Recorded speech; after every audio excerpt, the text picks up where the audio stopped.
Hả? Hãy 1, 2, 3 ស្ទឹងស្នេហាបងធ្លាប់សច្ចាថាមិនប្រវត្តិគ្នាមិនដេញឡើយវេរាមកផ្ដន្ទាឲ្យយើងបែកគ្នាបានស្ទឹងជីវិតសូមអ្នកជួយចាំជាសាងសីថាខ្ញុំសែននឹកប្រថ្លៃនឹងគ្មានថ្លៃបងភ្លេងឡើយ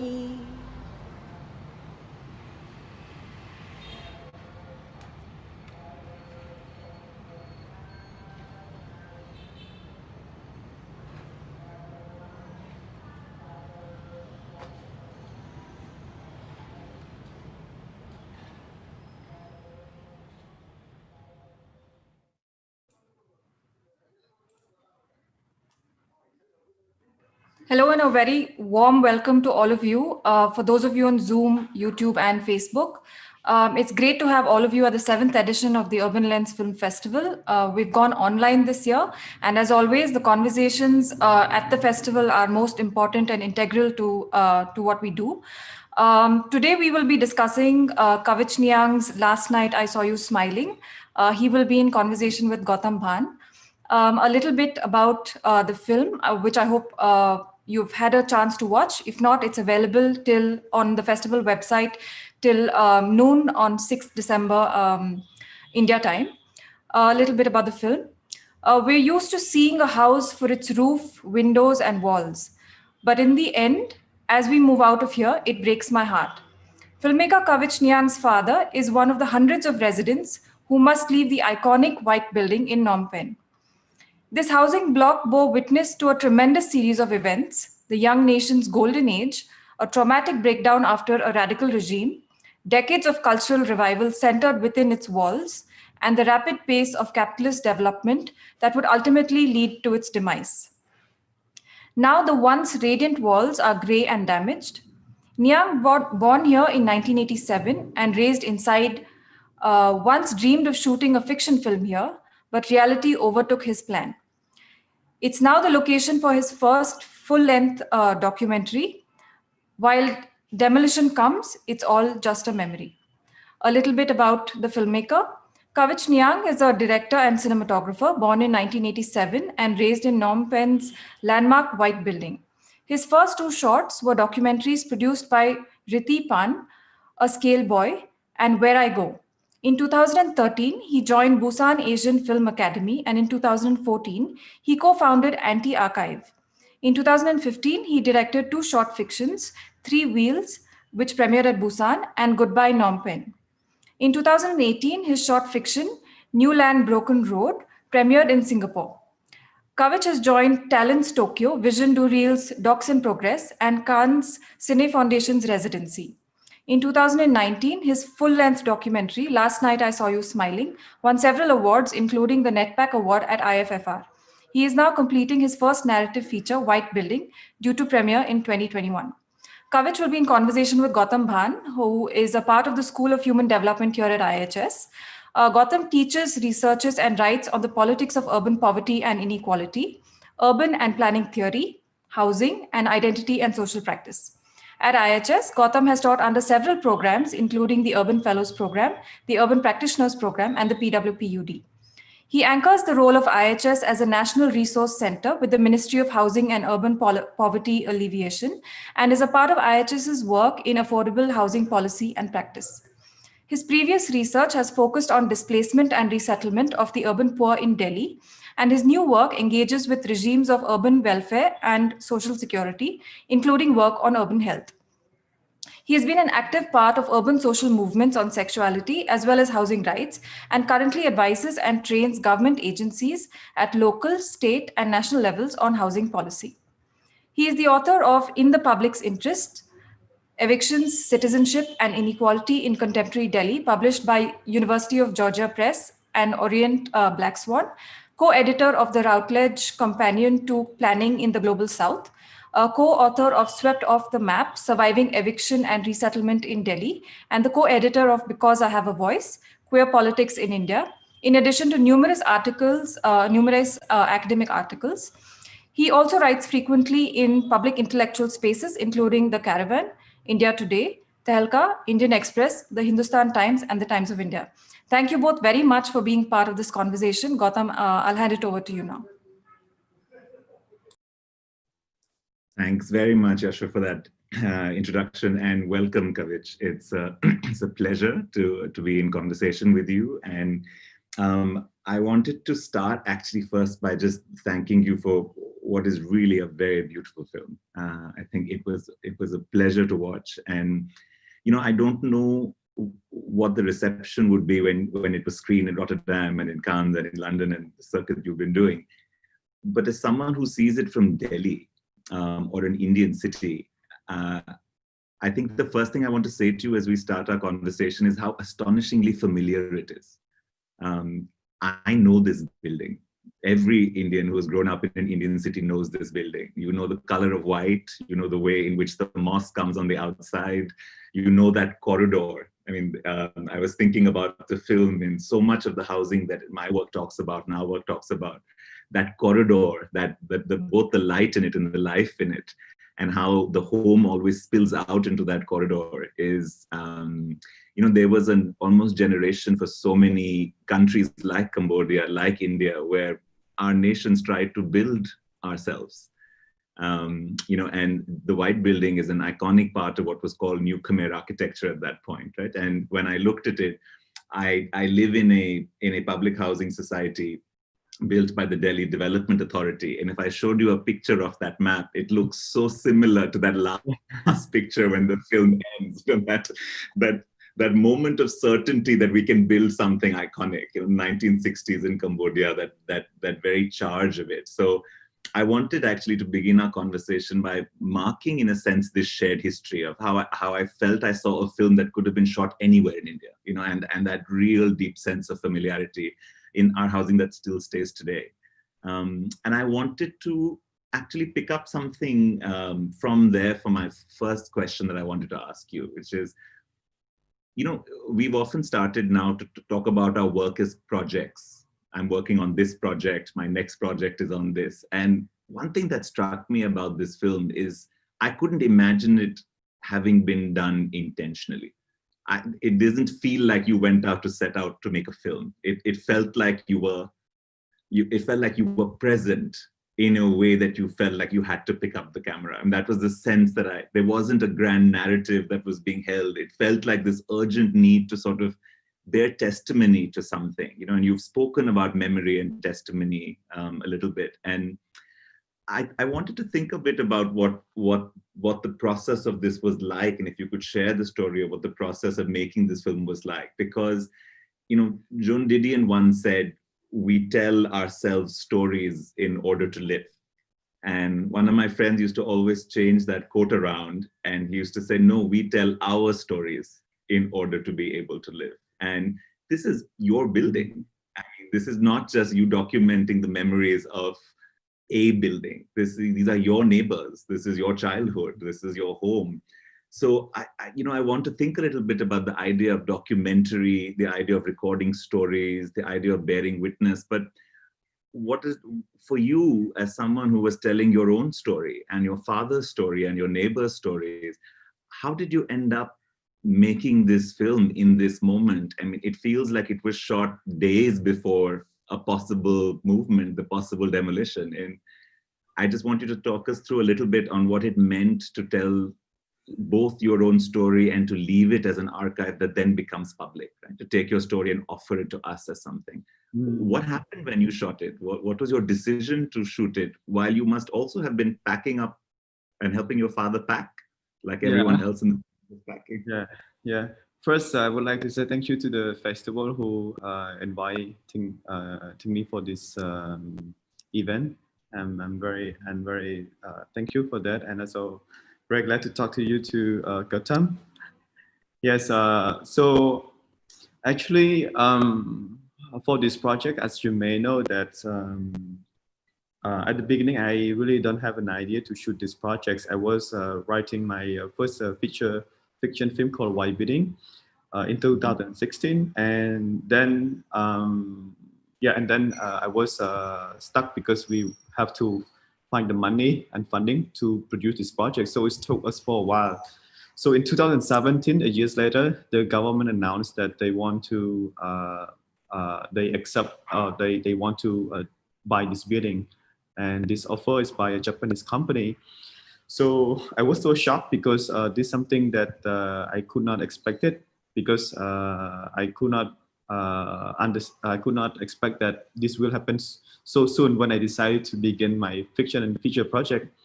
So I was very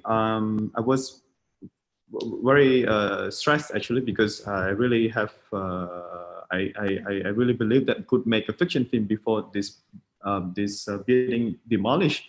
So then I was called to my producers that, as you know, that now I don't know what to do. So we discussed, and then a day later, I just start to call to my friend who has the camera. I'm like, hey, can I borrow a camera? So if I want to shoot something, and which I really don't have an idea or even a story, that I want. I just think that maybe the most important is just to shoot it, and maybe later I might use it for my fiction film. That's the idea I have. So at the moment, I was kind of very, I think, a little bit depressed, because I really don't know. I was first, I thinking that I have a project about this building, but secondly, it's my home. It's my memory. I live this with my family, my friends, and now I see that it was very shocking. So in the first few days, I could not feel that, but I just really shoot, until the moment when the building is become empty. I realized that this is going to be happen. Actually, I just feel that. So and after that, yes, and I film, and until the building is gone, and I was very I don't know how to say, like, lost myself, like I don't know why I'm here, what's doing, what's going on, something like that, But at the end of the days, I asked myself that at least what I been shooting is something that I really needed. It's not only for myself, but I think it's something that I could share to people, especially Cambodian people who know this building, and who know this building, who also, because the building, this building is quite famous in Cambodia actually, and also the last few buildings that left over from that period, So for me, this building is not only a place where I live, but I think it's have so many layers with the history of Cambodia, something like that. So for me, it's important that I capture this, not only for myself, but I think it's for the whole country. I would say like that, Yes. When it's interesting when you're speaking to folks, that kind of shows, because it isn't a simple biographical recounting of either the building or the people. Right? There isn't a question of when did you come here, what happened. It's this very soft, fluid memory trying to capture something when one of your neighbor sings that song in, by herself in the room, or when another one talks about the film that she had acted in, and another one of the actors used to live in the building. Yeah. And it's, there's a way in which you almost don't need the memories to add up. It's not a narrative of a life. It's not chronological. There's a sense of fleetingness in it. So when you were speaking to folks, what was the kind of, these are all people that you knew. Can you talk to us a little bit about what you think it meant for them to have this camera circulating in the building, to have someone they know hold this camera, to tell their stories in this way? Did you feel like that memory, in a sense, you said you felt like you had to do it for yourself. Did you feel also that in some sense something collective happened in terms of the process for everyone as they were going through leaving a home that they had built? Sorry. So your question, I'm not sure for the question. You was mentioned that how did I set up or like interview people, right? No, I was saying that it felt in the interviews that you weren't looking for something in particular. You weren't trying to document a story. You kept asking people. At some point, you ask your father, "How do you feel?" And he says, "You should burn incense sticks and remember the school you went to." And he said, "No, I'm asking you how you feel." And he says, "Don't ask me that question." And it's and all the conversations you have aren't about facts or histories or tell me. They're about just these fleeting emotions of how one feels in that space. And I was asking what it felt like to you for others to be able to talk to you even in their last days in the building. Did you want to almost create a space where people around you and your neighbors also had a chance to tell a collective story? Okay, so thank you for the question. I think it's a very nice question. So actually, because when I borrow a friend's camera, I know that in the couple of days or at least more than a week, people gonna start leave the building pretty soon, So I was not thinking a lot about how to create space or how to shoot or the style, the framing.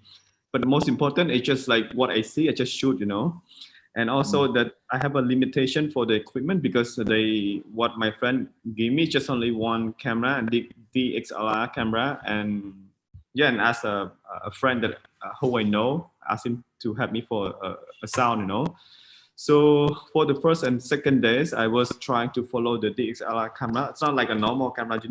For DXLR, it's quite difficult if you just follow them, because you have to change the focus or something like that, and it might be too shaking as well in the interview or even just shoot them. And also that what I was witnessing is like the whole building, it was completely busy, like everyone just do many things, like some people packing, some people removing the door and the windows, so go crazy. So every time I just feel that if I don't capture this, I might lose something. If I capture that, I might lose something else, So that's kind of a feeling I feel, and I feel like so lost, like I don't know what to capture because there's so many action, I have to think about. And then after a few days, I tell myself that you need to understand talk to myself that you need to understand that I have only one camera. I cannot capture many things. So I need to shoot what I see in front of me. So, and then from that point of view, I just to be focused on the camera than just to think what's going on in the building. So from that moment, I try to use I try to use my camera and use my time with the people who I'm meeting at the moment. And from that moment, I was enjoying that, even that's happening, I feel that I feel that there's something that I like about it. It's like, even the building and the people were so busy packing and, like preparing stuff like that. But I feel that I'm still, how to say, against myself for this activity somehow a bit, because I try to slow down the timing by talking to my neighbors just normally without thinking about like moving. So I think I prepare some like a few questions, but I think the question doesn't work as what I expected, because I think like this, because what I think is like what I meet them, it's just like a normal and people friend. So it just feel like maybe uncomfortable to ask the question I prepare.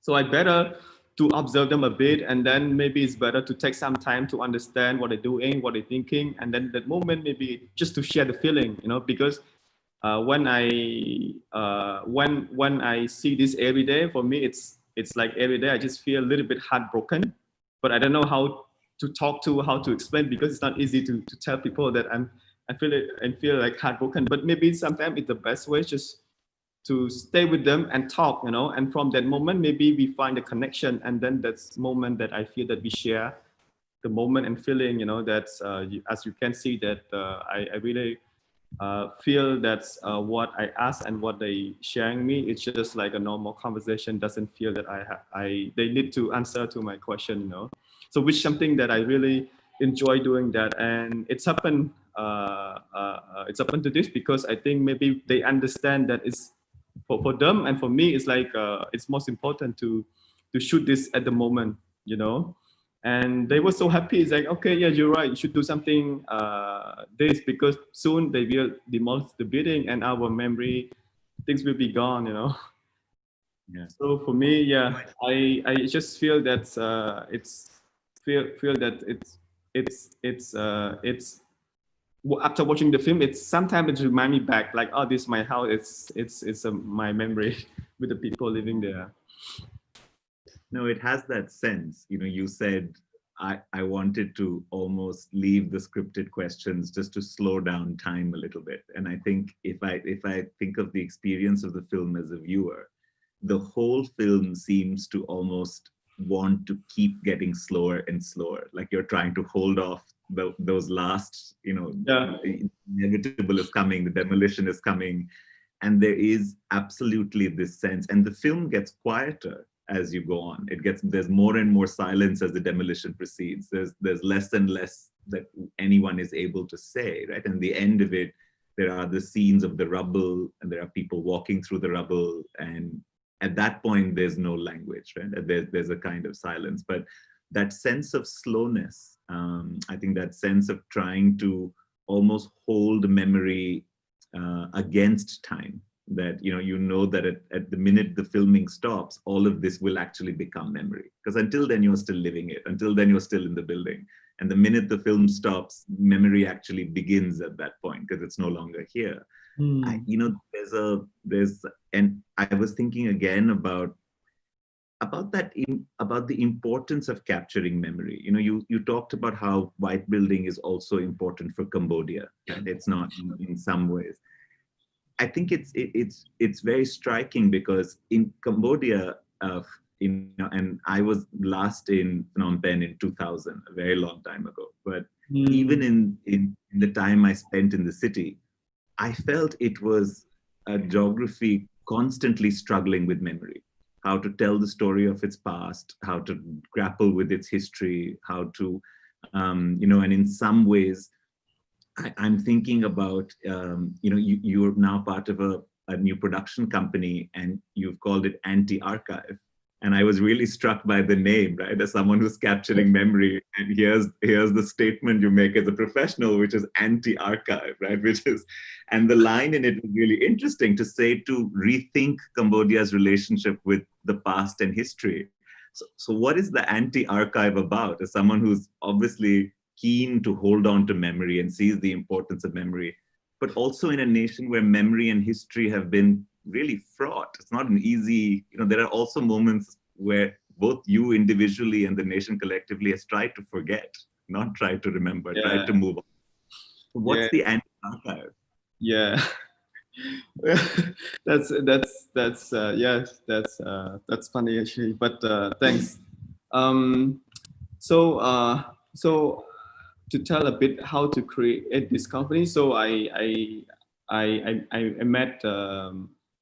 met one. So the first part, we founded this company 2014 with two of my good friends. So David Chu is a Cambodian French filmmaker. So we met each other 2009, and then he lived in Paris, but he also live in Phnom Penh because he have a project doing in Cambodia. And then we I have a friend, Steve Chen, is a Taiwanese American. So we met 3 of us from the film. So when David Chu is coming here to make a documentary about Cambodian cinema from 60 and 70. And then when we meet, we sometimes discuss like, like kind of like a friend, like jokes or like, say, moment when we meet, like, what do you think about Cambodia? Or we are talking about movie, music, like in general about Cambodia. So, and then we also realized that we have sharing the same feeling. Yeah, actually, if you're talking about Cambodia, people would think that this place where the Khmer Rouge or where the is also thinking about maybe Angkor Wat or something like that, and maybe we're thinking about like a poverty, poor prostitute, something like that, always when we talk something like that, like this is what we hear when we are talking to people about Cambodia, right? And also sometimes it's from our local, like people as well, see themselves, So for us, I think sometimes it's important for the because all that is happened to the past, right? And we feel that maybe sometimes we should think about the future, not thinking focus on the past, So maybe to use the name Antiochai, it just to help us to rethink. Sometimes Antiochai it's important, but sometimes also good for us to think about something new as well. That's the idea using the word anti-archive. Absolutely, no, and I think it, to see such a film that grapples with the question of memory without the overhang of that national memory story, right? This is deeply local building. It's and I think I wanted to ask you, it's really interesting. The film chooses to really stay with the building and to stay within it. It's very interior. I was looking, and you don't see another building or a shot of Phnom Penh until 1 hour into the film, when suddenly you scale out and you sort of see the landscape around you. And it's very striking because the first buildings you see are this really fancy glass tower with a helipad on the side, and you see this very fancy modern building. And suddenly it contextualizes, what you've been saying, which is that the development of the city is going another direction, right? That white building is no longer the Japanese company is going to take it. They have to remake it. They have to redevelop it. And it's, and this is something that, cities across the world constantly grapple with, this idea of redevelopment, renewal, this new production of what is, today white building was the height of the modern in the 1960s. And now it's exactly what cannot be modern. It's exactly what has to give way to this new modernity in Phnom Penh. And I wanted to ask you if, there could have been such a temptation to, contrast the building with the rest of the city, to sort of talk about why it was sold, why it was redeveloped. And, there's in the film, you don't hear a lot about whether or not, what you thought about the redevelopment itself, whether you thought it was unfair or unjust. There are glimmers of anger. There are glimmers of, at half an hour into the movie, one of your neighbors says, "We are forced to leave. How could we protest?" But it's the only time when you hear that discord, right? There is a certain kind of quietness about the move itself. And some of that is partly because of how the film sort of really commits to remaining within the building. And I understand that because of the way you talked about it. Did you think at some point, not when you were shooting it, because at that point you were very much part of the moment, but at some point you would have had 30, 40 hours of footage, and you would have to make some choices on what actual memory to put together, right? Because the moment had passed. At that point, did you think about staying within the building, moving out to Phnom Penh, tell that larger national story or the larger city development story, the foreign capital company, the condo redevelopment, all the big kind of displacement stories, or did you feel like at that point when you're looking at all this footage, did you sort of look and say, I want to stay with the building? Because actually we really remain interior for a very long time. Yeah. What was that thing? So so like as I have mentioned that when I shoot this project, I was just worried that I could not capture as much as possible. You know what I mean? So for me, I was not thinking to get out. Actually, I just shoot inside just the building as much as possible, and without going out, because I know that if I'm going out, I will lose 1 hour, 2 hour, just what happened to the building now, because I know that every day you can see that everything start to change, and from many people going to less people, being crowd going to be empty. That's kind of feeling. But of course, I think the choice was on the post production. You know, when you edit, you know, like again, like what it's what you feel about it, you know. So I think there are some moments that I was designed to go out, because I think it's super intense for me just to stay inside the building. Like I feel I cannot breathe, you know. So, and then my friend said, oh, let's shoot something outside. Just we go outside like for 1 or 2 days, then we come back, because of the feeling of like, I'm afraid that I could not capture what's going on. But yeah, I think the choice was on the post-production in the editing. So I was discussing with my editor a lot about that. Like, what do you think? What do you feel? But of course, for me, maybe there's some moment I really think that when I'm looking at the building, when I did this project with my editor, I just feel somehow I was just want to stay in the building as much as possible. I could not think like, oh, maybe we should get out or something like that, because I sometimes I think that's why I think film is powerful. It's not about thinking about like you need to go out when you want to go out, but just like your feeling, your instinct, you know, what's the best for the movie. So when I was working with my editor, so and then I just feel like maybe there's something that I really attached to the building for too strong, maybe. So, but at the same time, of course, I think you might need a brief air to get out a bit, but just to go back. But even the shot that I go out from the building, but I feel that the tension or the feeling, it's just still in the building, because the exterior shot is on the building. Actually, I don't really actually go out from the building, just stay on the top of the building shooting outside, you know. So that's for me. I think looking myself that to accept that I could not I might have to miss something. That's what I realized, that, you know. So that's something I should let go something, but also like to take some time to think like what the best right now.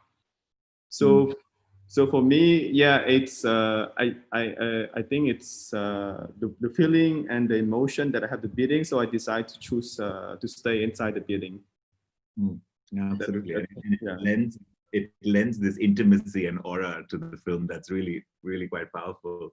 I have a couple of more things to ask you, but I do want to also just remind everyone listening that you can either put your questions into the YouTube comments and we'll pick them up from there, or into the Q&A box if you're in the Zoom session. And now would be a good time to do it. And I'll open it up for a bit.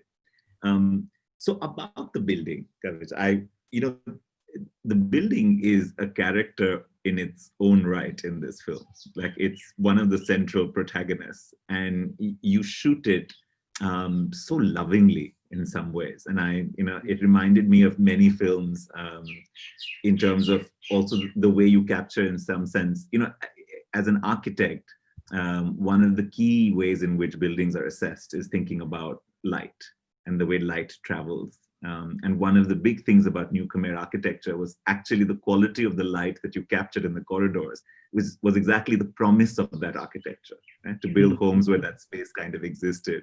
But I wanted to talk to you a bit about how you thought through shooting the building, not when there was no one there, when it was just the corridors, and there are all these different scenes, the colors play up, there are edges of doorways, there are half shots where you can half see into a home and half in the corridor. There's a lovely shot in the corridor where someone is lying in a chair and listening to music. There's all of it in the interiors, but there are lots of shots where it is really just the building. It's not even about those kinds of stories. And I wanted to talk to you a little bit about, in some ways, as you documented a place where you grew up in, what it meant for you and what you were thinking or feeling differently when it was just you and the built structure, that corridor, that light, that lattice screen, that a particular green wall. I mean, and because there's a different feeling as a viewer when you're talking to folks, when we hear your neighbor sing her song, but there's a very different sense of time and aesthetic when we were just looking at the build structure itself. So in some ways, while you were rushing about trying to figure out who to shoot, who to talk to, people are leaving every day. How did you think behind the camera when you were just looking at the building? Did it feel different to you shooting and producing it? Did you feel like you had a different relationship just with it? Because it is also so iconic a piece of design.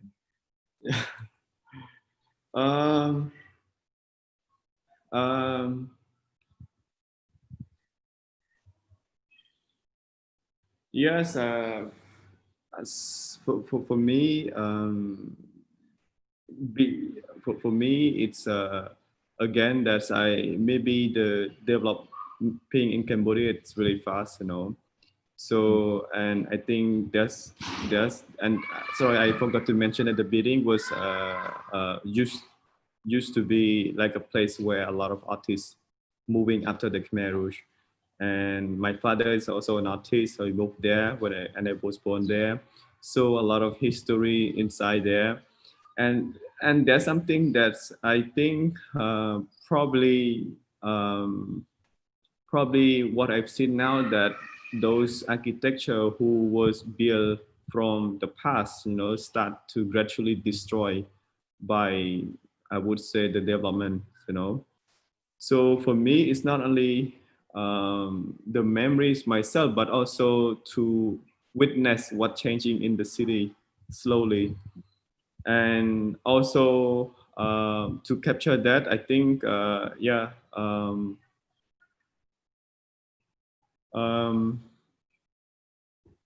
I think, so yeah, I think the building is like, I would say that the white building is just only a few buildings left over in the central Phnom Penh. And there are a couple more, but I think soon there will be, I think soon those buildings might be facing the demolishing as well. Yeah. And yeah. Really a sense of, it's almost, it goes back to that question of memory and history, right? Where it's your individual memory of a building, but that building is also a memory of a certain time.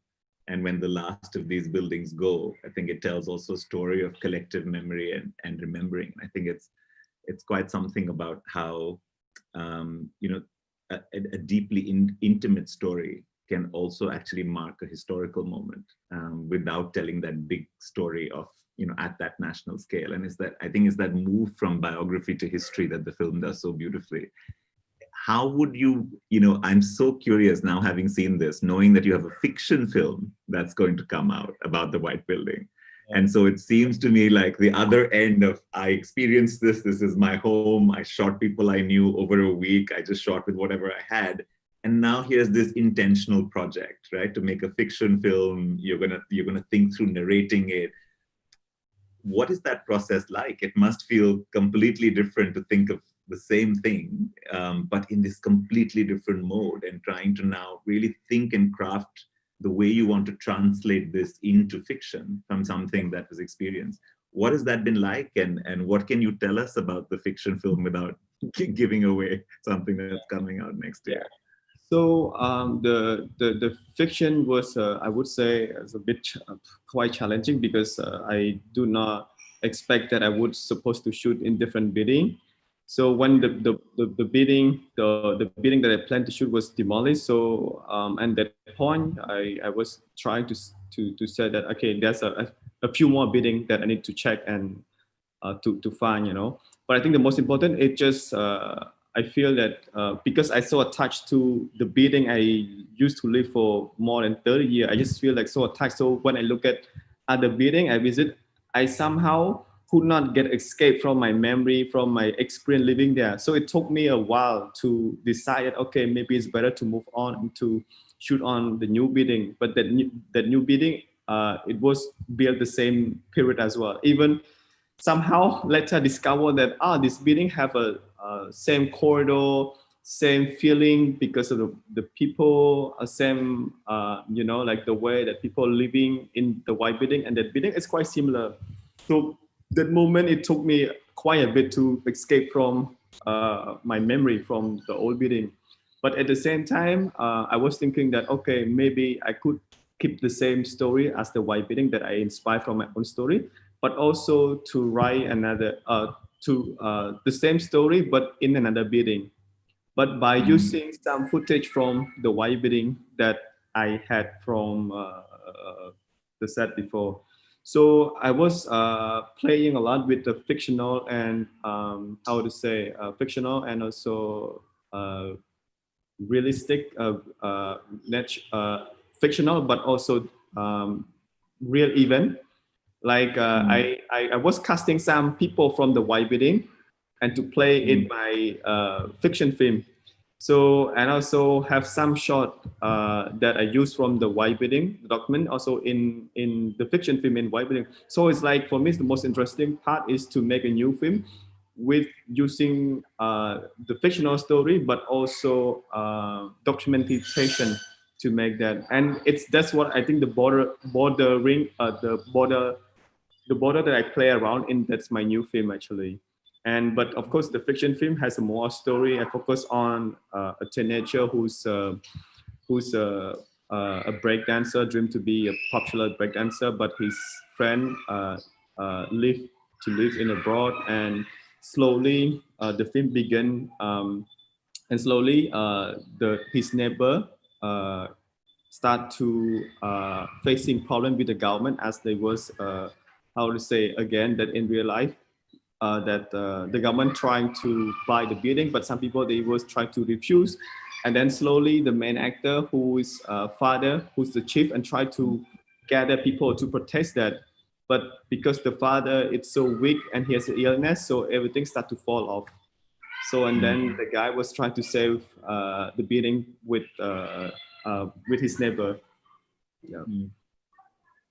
Do you feel like this idea of trying to hold on to memory, do you feel like fiction does it differently than documentary? Now that you've got this play with thinking about the memory of this place you're trying to hold on to and recreate, is there something that makes you want to make a fiction film after having made this? Because I know you didn't intend to make this film, but now it's there. And I'm curious about, in some sense, you're still wanting to make then a fiction film because you think that it'll do something differently. And I was just wondering if memory or feeling sits differently in that fictional narrative. Will it tell a different story about the white building in a way that you felt like this film doesn't do? Actually, it's different. It's different because the documentary was more like I would say memory, but also the fiction. I would say it's also I think I focus on more young people. It's but while the documentary, I feel that I focus on my own memory and especially the focus on the building. But I think the fiction I focus on more young people and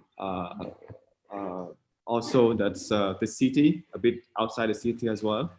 So that's, I think it's somehow I feel that's but actually again that I think the fiction and documentary, again it's the same. It's really about my memory. Maybe I think I still stuck with my own memory and my own experience living there for too strong. And I think that's the same, but just different. One is fictional and one is a documentary. But it sounds like you were saying earlier, you're playing on the border of also mixing the footage and mixing the forms. So it will also be really interesting to see what results as you build those two archives together into a new film. I want to pick up some of the questions that are coming into the chat as well. So Lavoni's asking what the inspiration behind the name of the film was, and I know that I was just preparing for this conversation. I heard you speak somewhere about where the name "Last Night I Saw You Smiling" came from, and it was about dreams you were having during the shooting in the last week, wasn't it? You want to tell us that story? Yeah. So during the shooting of the documentary, I confessed that I confessed that because when I shooting, my family already start moving out, right? So actually, I have to move out, and then I have to come back to the building like every morning until the night go back, right? But the thing is, when I go back home and then I fall asleep, and I just feel that and then I fall asleep, and then I dreamed that I was living in the white building. Actually, it's like it's happened to me like during the shooting and after the shooting. I wake up at nighttime. I just feel like, oh, I'm living in the white building. Like when I go to, so my dream is really about myself and hanging out in the building. And for me, and also that's it. Just feel that I could not escape from my memories, and also that's I feel there's a famous song from Cambodia from the 60s have a similar title. So last night I saw you smiling. So I feel that, and also that when I thinking about the white wedding, I was thinking about my father when he get up in the morning. He just play music from that period, like Sensi Mood, and also that Sensi Mood is one of everyone's favorite singer from that period. So I just sing his song and put in my film. Yeah. Actually, there's a second question about the music of the film. And Shreya was saying that they really loved how songs were incorporated so naturally into some of the scenes and wanted to know more about the stories behind some of the songs. You just told one, but especially the one nearing the end where the guy with the guitar plays and sings that song.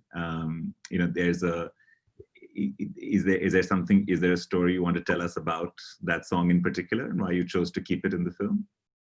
Actually, it's for me that what I like about it, the song actually is not what I planned. It's like I saw a young guy was like trying to help his mom, and then he also liked the music, and I saw him like carrying. After he's finished packing, he just saw like practice guitar, and then I asked him like, "Would you like to play, or do you know how to sing?" It's like, "Yes, I can do." Then he sing the song. But at the end, I feel that the song that's somehow connecting to my project, to the building, because what the lyric is. So I feel like, there's something different angle, not just only focus on the old, but also like young people that have the same, the same, I mean, the same sense, So that's why I think that it's give me another layer for the film, and I decided to put this song in the film. Absolutely. So let me take on some more questions that are in. One is actually commenting on how the doors, both in the building and the way you shot them, had such a beautiful notion of attachment. This struck me also. When the film opens, there's that big public meeting. And one of the first questions someone says is, "Can we take the doors and windows?" Right? And they say, "You can take anything," and everyone claps. And there was a really, so the question was asking is, there's that scene when there's three women on a balcony and something falls.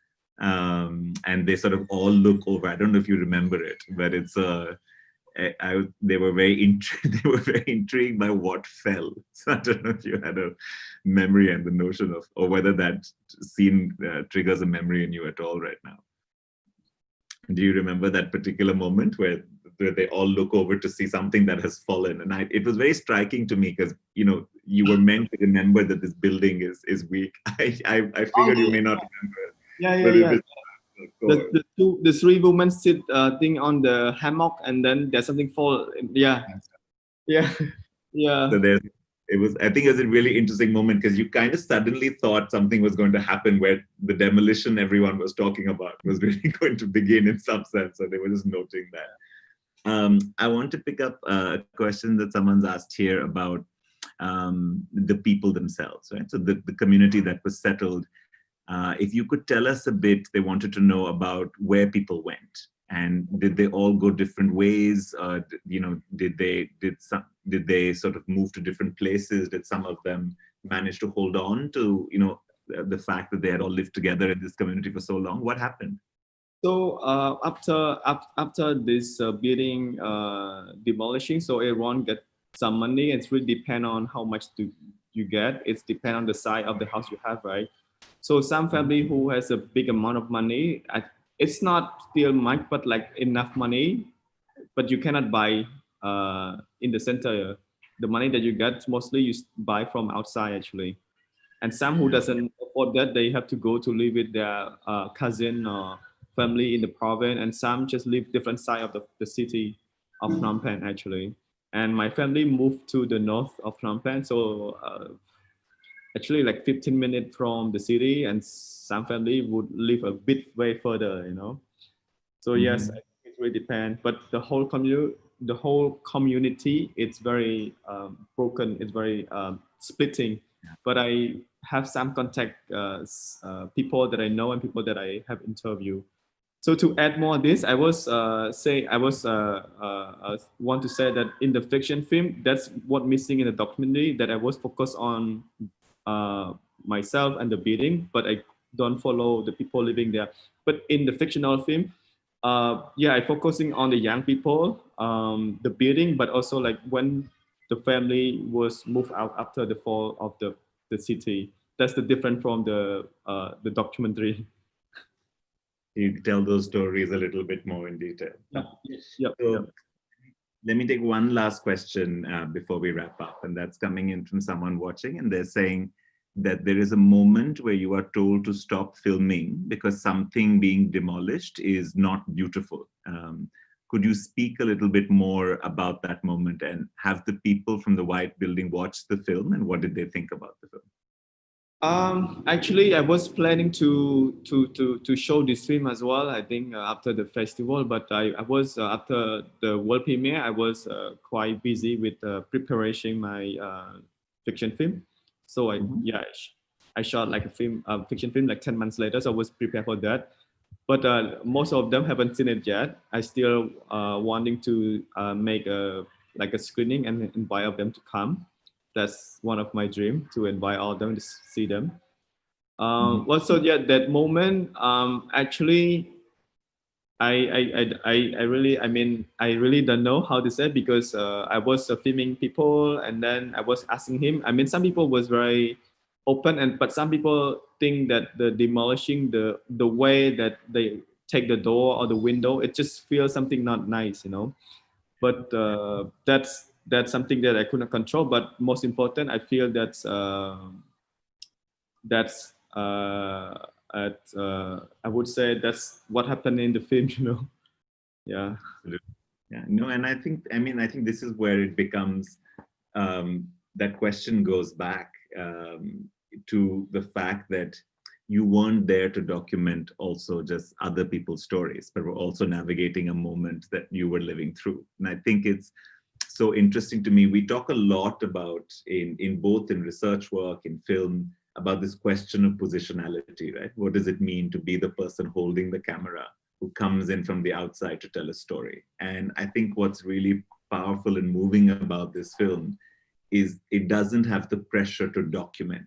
It doesn't have the pressure to archive everything. It actually can be a deeply personal story of a person going through their own moment and inviting some collective participation, you know. So in many, I think many times when we tell the story about something like this that happens, there is a need to sort of, for someone not going through it themselves, it becomes a need to tell the full story, to tell it in all its details, to get the facts right, to get everyone to speak. And I think one thing that I really enjoyed in this film is because you felt unburdened to tell, in some way, any truth but your own, right? And as much of everyone else's truth you could hold on to, you were held on to, but it allowed us to actually just sit in the singularity of that experience, and not needed to be framed by any one kind of narrative, a narrative about, you know, there is some anger, but it is so gentle in some ways. There is some resignation, there is sadness, there is nostalgia, and each of them just is allowed to be and to breathe. And I think and it goes back to me, I think, about the question of the real slowness of the film. I mean, I was left, I think, instinctively, not just about housing, but left with a sense that there are always moments in your life where you wish you could just stop time for a little bit, where you wish you could just hold on, you know, plant yourself in the feet. And there is that sense of waiting and inevitability and change. And I think that in some ways, the film really leaves you with that essence, you know, beyond even the details of the story. It leaves you with a sense of what it means to go through a transition of this kind in different ways. And we're at time, so I more than anything just wanted again to thank you for picking up your camera in that week when you were going through so much yourself and finding. And I think there's a real sense of relief sometimes, when one thinks of art, is very often we seek to make a kind of work, but very often we simply pick up the camera or pick up the pen because that's the only way we know how to make sense of that moment. That production is the only way we know how to survive that moment. It goes back to that Joan Didion quote, right? We tell our stories in order to live. So many thanks from us for sharing your film. And I think the best of luck for the new fiction feature, the best of luck for Anti-Archive, and this new set of, reading about you and the other folks, it really seems like the kind of also ecosystem of new filmmakers that are emerging in Phnom Penh and in Cambodia just sounds incredible. And I think, I think back 20 years to when I was in the city last, and I think of how much it must have changed to tell a lot of these kinds of stories, and that's quite something. So thank you very much for joining us today. Yeah, thank you, Gautam, and the festival. Thank you. Thank you both very much. Thank you, Kavich, for not only sharing your film, but also joining us today. We're actually very, very happy to have also had Devi Chu's and Steve Chen's film at our festival this year. And we also hope to have White Building at our festival when it's ready. Thanks, Gautam, for hosting the conversation and for being at the festival. It's always great to have you. Thanks, everyone in the audience, for participating with your questions and enthusiasm. Our next conversation starts shortly at 5 p.m. IST. We have Hans Storr talk about his film Berlin is in Germany. He will be in conversation with film critic and writer Bharadwaj Rangan. So I hope to see you all then. Thank you.